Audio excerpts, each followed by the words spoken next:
How you doing, everyone? Welcome back. Well, I tell you what, if you ever thought that cruelty was not the point, that it was just kind of a side effect, you haven't been paying attention.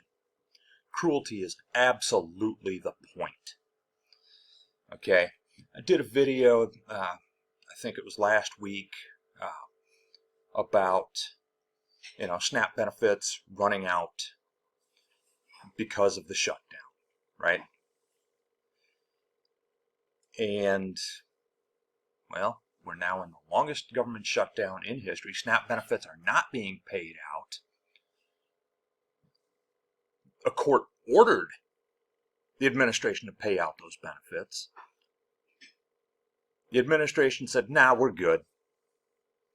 I mean, J.D. Vance even said, who are these judges to tell us what the law is, what we have to do legally? Obviously paraphrasing, but yeah, that's effectively what he said. Oh, I don't know. Maybe the people whose job it is to tell you what the law says? That's their entire point, is to interpret the law?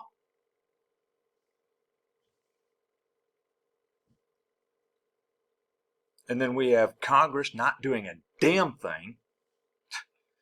The House hasn't been in session in weeks.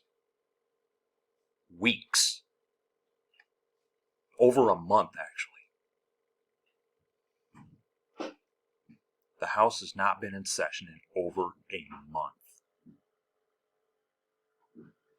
And they're blaming the shutdown for not being in session, even though they haven't been in session really much at all this year. And the shutdown can't end without them coming into session. So, whatever. But not only did the administration say, nah, we're not going to do that, when the courts said, you need to pay the SNAP benefits, they appealed the decision,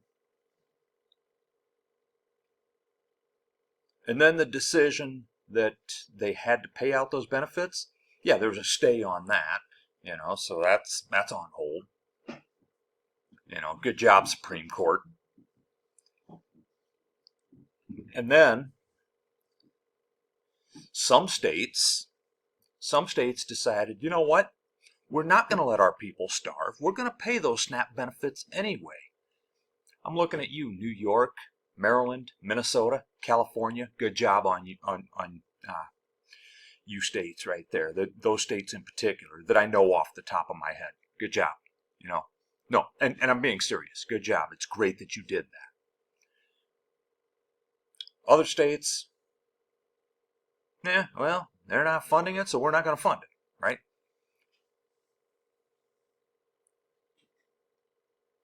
But then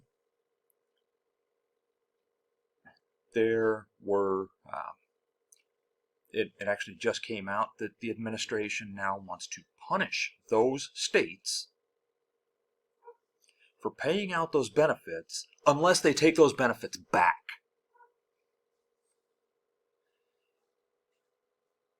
Yeah, one of the higher-ups at the USDA decided, hey, you know what? You paid this out. You weren't authorized to pay it out. Take it back. Otherwise, we're going to punish your state financially. We're going to withhold federal money from your state going forward if you don't take away the money that you paid out without our permission.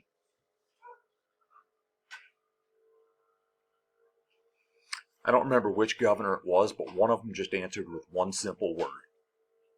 When they were told to take that money back, one of the governors answered with one word. No. So whoever that governor is, good on you. My wife just filled me in. That was Tony Evers in Wisconsin, who said no. You may have actually heard her say that, but if you didn't, it was Tony Evers in my neighboring state of Wisconsin. So, Governor Evers, good for you. Take that stand.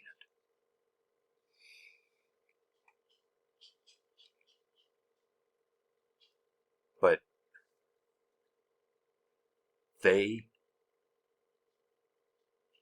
want people to starve. And they have said multiple times, hey, look, we need people to starve in order for us to get the political leverage that we need in order to raise your healthcare costs or even take your healthcare away. And they're blaming the Democrats for refusing to go along with ending the ACA subsidies, refusing to raise people's healthcare costs, which would in turn take away some people's healthcare. And for those of you out there, and I know because I've seen you in my comments and I've seen you online, for those of you saying, well, just get a job. Okay, great idea. Great idea. But what are you going to do about that senior citizen who is retired? 75 years old, been retired for the last 10 years. What, just go back to work even though your body is old and breaking down and you may not be able to work anymore? What are you going to do about that disabled person down the street? You know what? It's your fault that you're paralyzed, right? It's your fault that you need to be in that wheelchair, or that you're missing a limb, or that you're blind, or whatever else, right? Whatever your disability may be. It's your own fault, right? You need to starve because, what, you're not going to take care of yourself?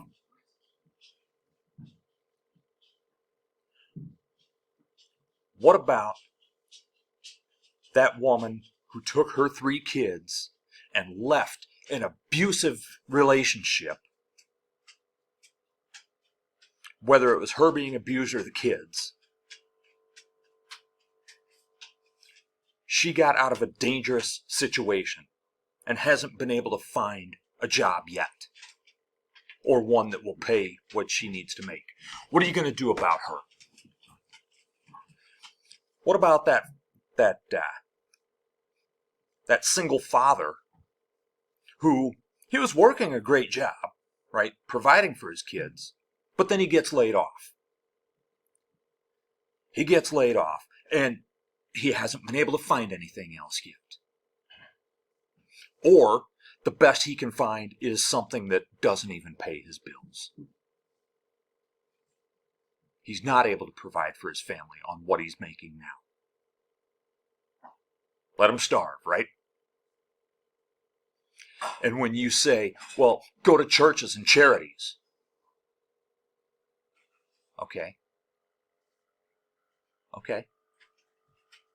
Yeah, churches and charities should be stepping up. But there are churches who refuse to do any work in their communities.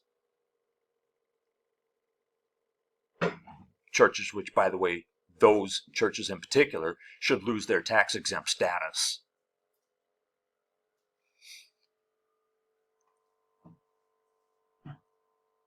And as far as charities, yeah, charities rely on money from the rest of us, don't they? Therefore, before you ask me how many homeless people I'm feeding and how many hungry people I'm feeding, let me ask you this. How much do you contribute to charities to help people? How much are you contributing? I'm saying this not to blow my own horn, because it's not about me. It's about taking care of people. But yeah, I do help take care of people the best I can. The best I can, right?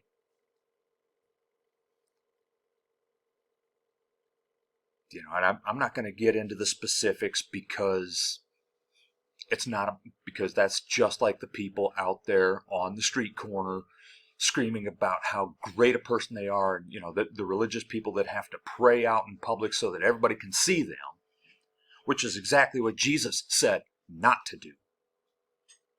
For those of you who call yourselves Christians, who support this nonsense of not only taking the money away, not only not paying it out, but then taking it away, You want to call yourself a Christian? Read the Bible. Read what Jesus said on that. We are to feed the hungry. We are to welcome the immigrant. We're to visit those in prison. Heal the sick. And when Jesus said, "You have done all of this for me," they asked him, "Lord, when have we done that for you?" To which he said, "Whatever you have done for the least of these, you have done for me."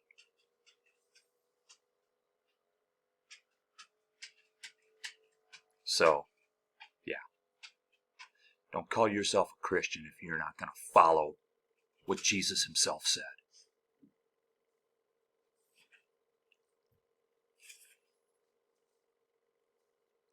And don't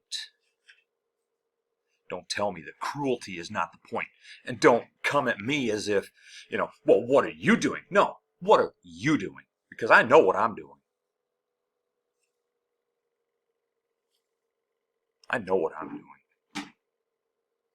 And I'm sure most of my audience, most of you, are doing the right thing.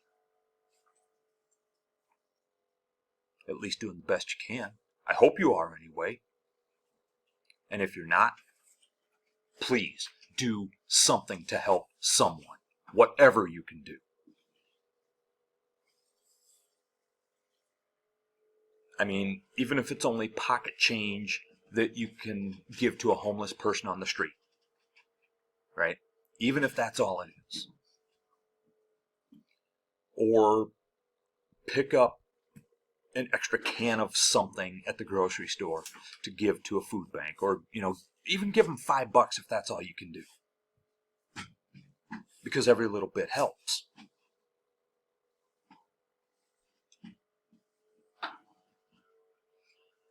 But you want to tell me then that, we should just end these programs, right? Just end them. And then, the person in the comments on a previous video, well, what about that 400-pound hood rat? First of all, racist much? Second of all, again, situations change. People's situations change.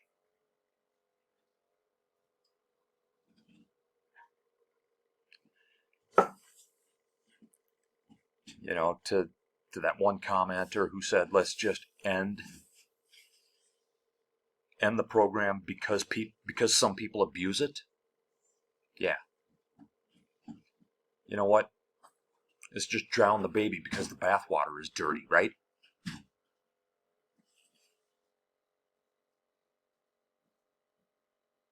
Throw the baby out the window because the bathwater got dirty.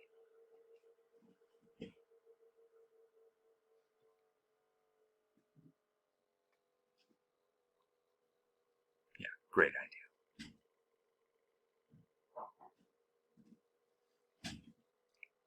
Is there abuse of the system? Yeah, a little bit. A little bit here and there.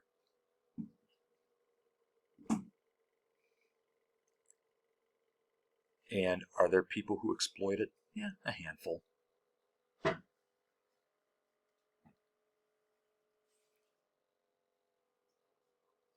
But the percentage is something around 86% of people who receive those benefits are American-born, working families. American-born, working families. And for those who say, well, we need to stop giving SNAP to illegals. They don't receive it. They are not eligible for it. I don't know who told you that lie, but look at the facts. Look it up. They're not eligible.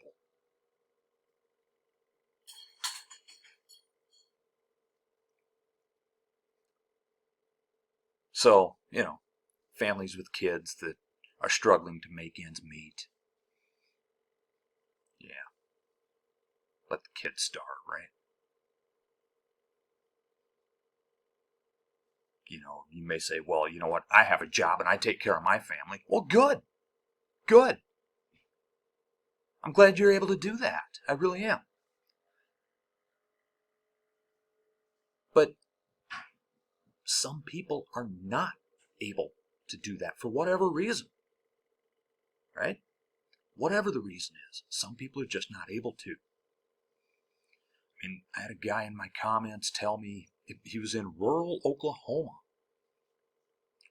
where the best jobs available only pay like $8 or $9 an hour. And they're not even full-time jobs. You can't live on that. You literally cannot live on that. Even if they were full-time jobs, you couldn't live on that wage.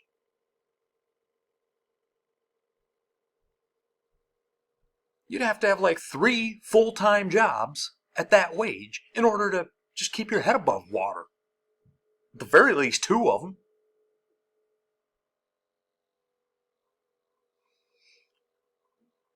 And yet people talk about, going back to the 1950s. Yeah, well, in the 1950s, things were a lot different than they are now, sure.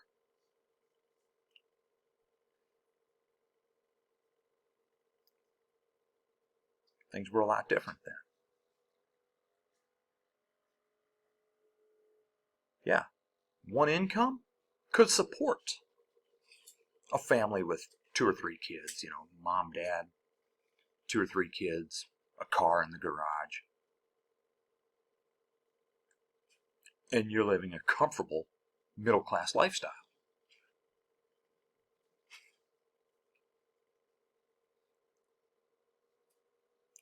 But, we also weren't constantly lowering taxes on the top 1%. We weren't busting unions. We didn't figure, well, all right, you know what?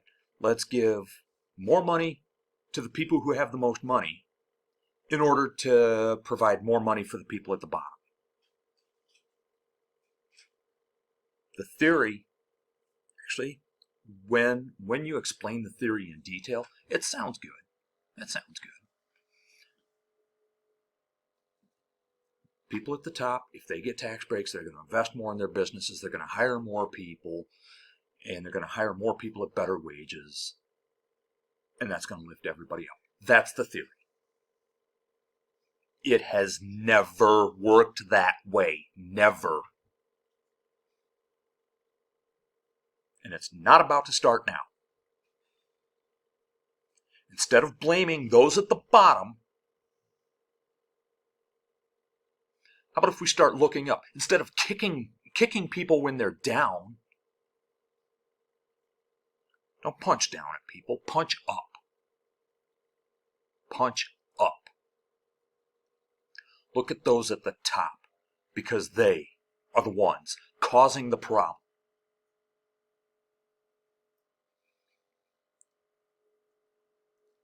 You take this billionaire who's got a plate full of cookies, and he hands you a cookie from his plate full of cookies, and then he points to someone below you and says, well, that person's trying to steal your cookie. No, you're hoarding all the cookies. You were allowed one cookie by a guy who is hoarding all the cookies.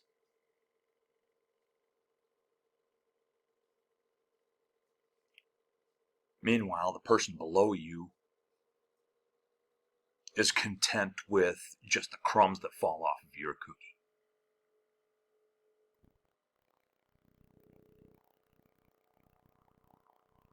Again, cruelty is the point. They want Americans to suffer. This administration wants Americans to suffer. They want that. In fact, they even said in a court filing that, hey, you know what? This ruling that we have to pay out SNAP takes away our political leverage. Oh, so it's all a political game, right? So we are going to ignore your court order.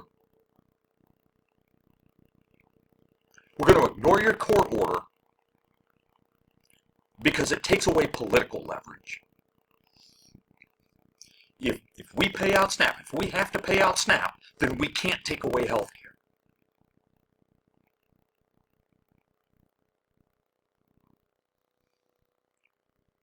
They want to do both.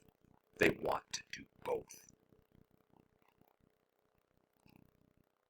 When you're down, they're going to kick you when you're down. Instead of kicking those who are down, how about if you reach down, give them a hand, and pull them back up on their feet? You know, this whole pick yourself up by your bootstraps. How are you going to do that if you don't even have boots? If you don't have boots, how are you going to pull yourself up by your bootstraps? Cruelty is the point. I'll see you next time.